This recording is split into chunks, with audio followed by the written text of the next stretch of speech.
There are many things you can put on top of tubes, including feathers, pipe cleaners, holographic paper, and sparklers. Tonight, we're adding a small plastic blade. It's not too complicated to make your own DIY version of this one, but I'm quite happy with the screw-in connector that we designed. It fits on top of our usual cap.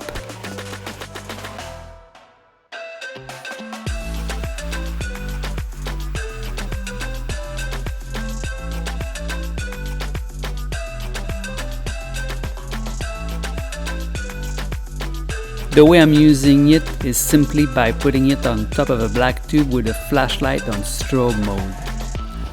I use a second tube with the light on continuous, and that's how Kim and I are creating these images.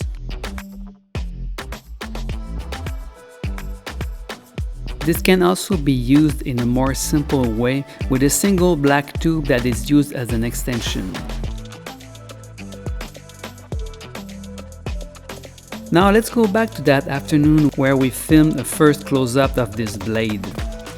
Actually, we decided to keep it more simple for the tool itself as we changed our plans and aimed to shoot with the waves.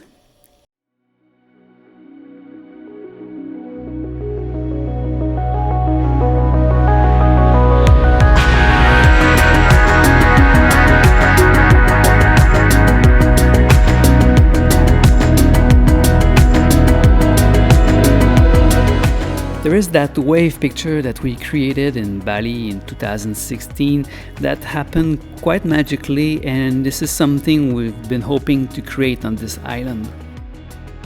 The rocks were great for this, but unfortunately it was a bit too risky to get hit from behind. So we shot with the waves coming from the left side of the frame, and we drank a lot of water.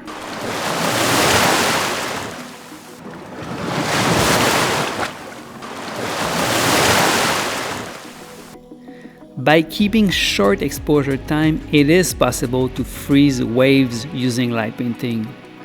All of these images are created using a rose bronze tube with a 1 second exposure time.